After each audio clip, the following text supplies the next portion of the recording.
This bill that we will sign today is not a revolutionary bill. It does not affect the lives of millions.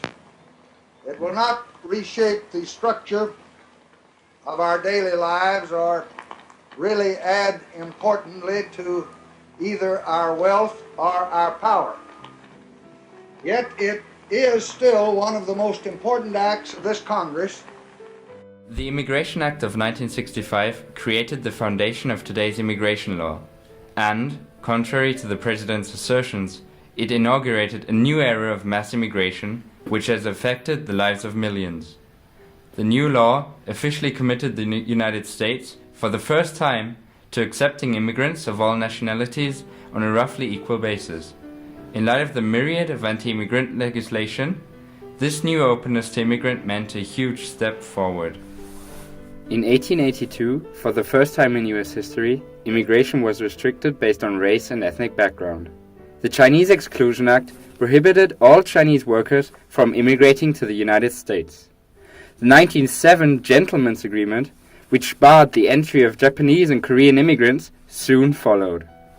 Further banning virtually all immigration from the Asian continent, the subsequent Immigration Act of 1917 established the Asiatic Barred Zone, which heavily restricted Asian immigration. The enormous influx of Southern and Eastern European immigrants in the early 20th century, sometimes totaling more than 1 million immigrants per annum, prompted US policymakers to implement a national origins quota system. The Emergency Quota Act of 1921 stated that the annual number of people immigrating from a certain geographical background was to be limited to 3% of the amount of foreign-born US residents from that region in 1910. This heavy quota was only the tip of the iceberg. The Immigration Act of 1924, also known as the National Origins Act, limited this annual number of immigrants who could be admitted from any country to a mere 2% and was based on the 1890 foreign residence numbers, which were of course immensely lower. In 1952, the McCarran-Walter Act modified immigration law once more. Under this legislation, immigrants were now subject to absolute quotas. These absolute quotas allowed no more than 149,667 European immigrants to enter the United States. To put this number into perspective, 1,440 Africans was not even enough to fill half of a single 1950 steamship. Similarly, the quotas limited Asian immigration to 2,990 people. President Truman's veto did not help prevent the law. It was outvoted in both Congress and Senate. From almost the beginning of the United States, there's been an argument by some that the new immigrants are different from the older immigrants. You can't be against immigration in principle in the United States because everyone is an immigrant. Everyone is themselves an immigrant or descendants of immigrants. So the argument has always been, well, the old immigration was good, the old immigration worked out, but the new immigration is different somehow. The new immigration has special problems of language, of character, of ability to assimilate that the old ones didn't have.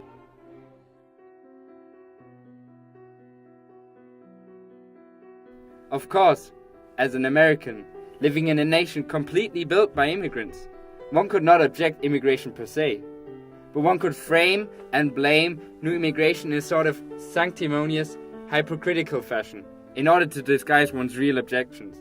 However, beginning in the 1960s, there was evidence of a paradigm shift away from the previous stance on immigration. The national origin system was increasingly considered a geopolitical embarrassment. The national origins quota system was considered more of a political liability. After all, how, as some libertarians asked, could the US denounce communism as a totalitarian system, yet not open its borders to those fleeing communist regimes? In 1963, President John F. Kennedy spoke before a committee on Italian immigration, where he stated that the maldistribution of quotas has become nearly intolerable, and commented on the unfairness of the national origins formula and the discrimination against Central and Eastern European immigrants it entails. It is important to understand the context of this upcoming liberal mindset and openness. 2. To end legal discrimination based on race and ethnicity can be seen as an extension of the civil rights movement. Having passed several important civil rights bills between 1958 and 1965, the liberalization of the immigration laws was merely another step in the process. Sadly, Kennedy was assassinated, unable to continue moving forward with his immigration ideas. As President Lyndon Johnson took over the position, he took it upon himself to continue Kennedy's legacy, to finish what he had started. On January 13, 1965, President Lyndon Johnson sent his message to Congress reiterating the recommendations of Kennedy's bill. This was the first step towards the act we know today. Hearings began on February 10, 1965. Congress, largely the same one that passed the Civil Rights Act of 1964 and the Voting Rights Act of 1965, rejected the idea of America as a white nation.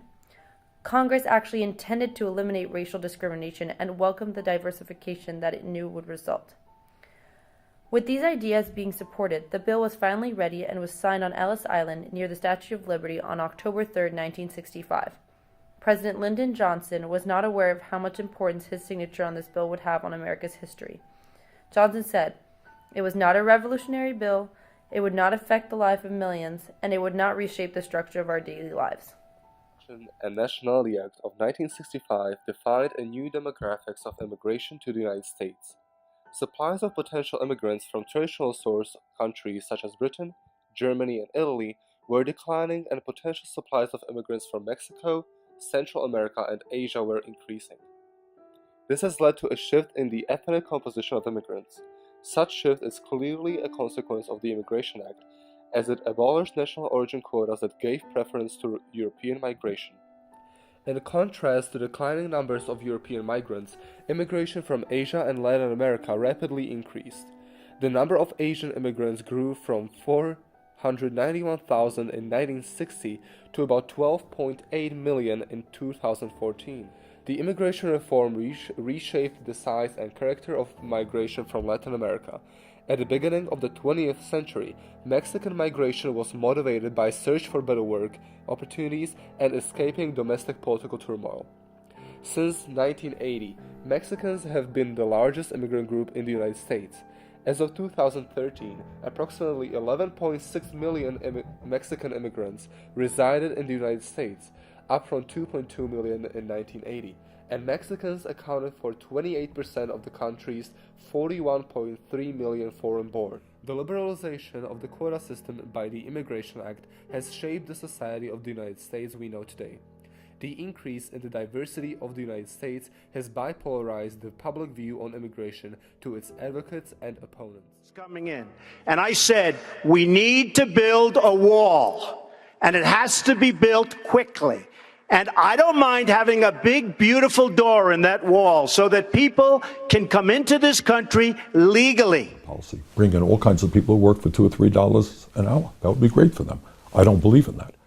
Recent developments in the United States political landscape have questioned its contribution to diversification.